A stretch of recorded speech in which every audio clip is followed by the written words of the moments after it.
Soutènement. Parois berlinoises, parois moulées.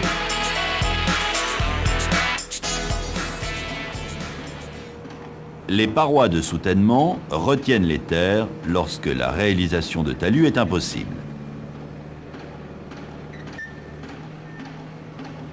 Ici, nous construisons 4 niveaux de sous-sol à proximité d'un bâtiment mitoyen. La réalisation de parois berlinoises commence par le creusement d'un trou à la tarière.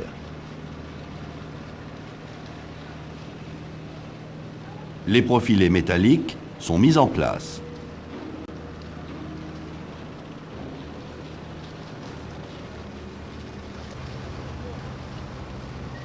Voici la position des profilés. Les profilés sont généralement espacés d'une distance pouvant aller de 1,80 m à 3 mètres.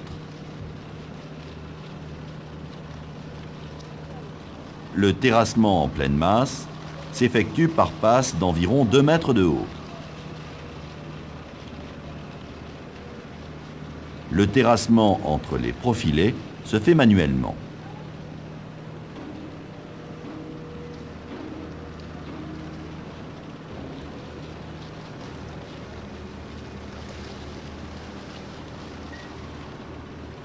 Ici, le terrain est friable. Des planches retiennent les terres.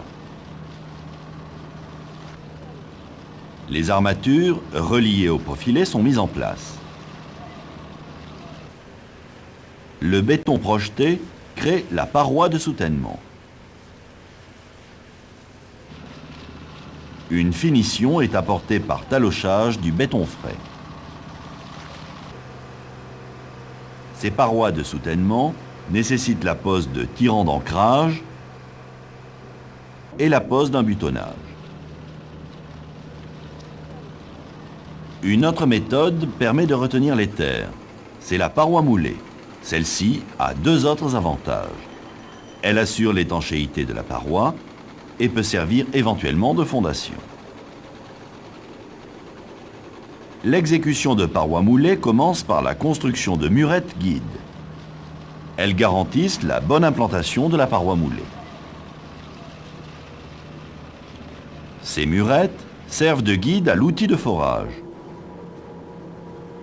La paroi moulée est forée à l'aide d'une benne à câble.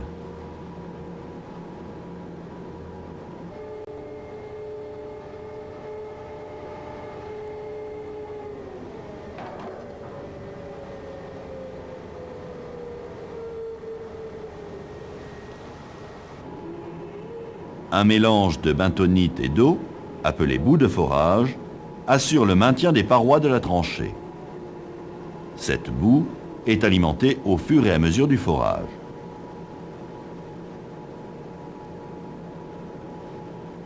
La terre extraite est remplacée par la bentonite. Le rôle de la bentonite est d'exercer une pression permanente sur les parois pour éviter tout effondrement. La paroi moulée est excavée entièrement.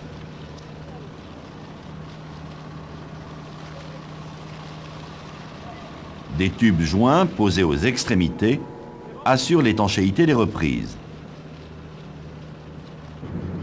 Ici, un tube joint équipé d'un joint waterstop.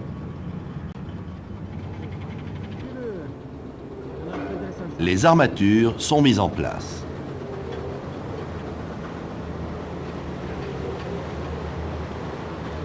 Les cales à béton sont posées.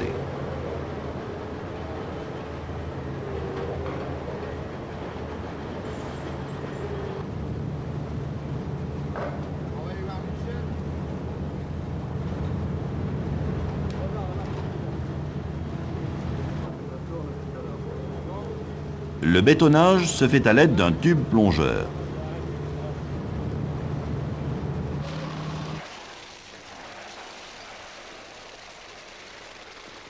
Le béton refoule la bentonite vers le haut. La bentonite est aspirée pour réutilisation.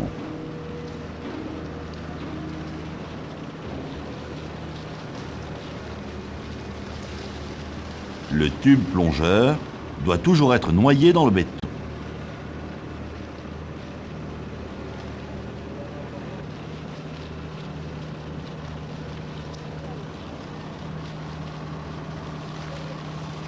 La réalisation des parois moulées s'exécute par panneaux alternés.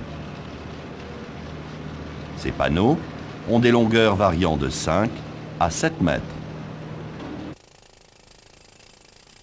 Après la prise du béton du panneau 1 et 2, l'exécution du panneau 3 commence.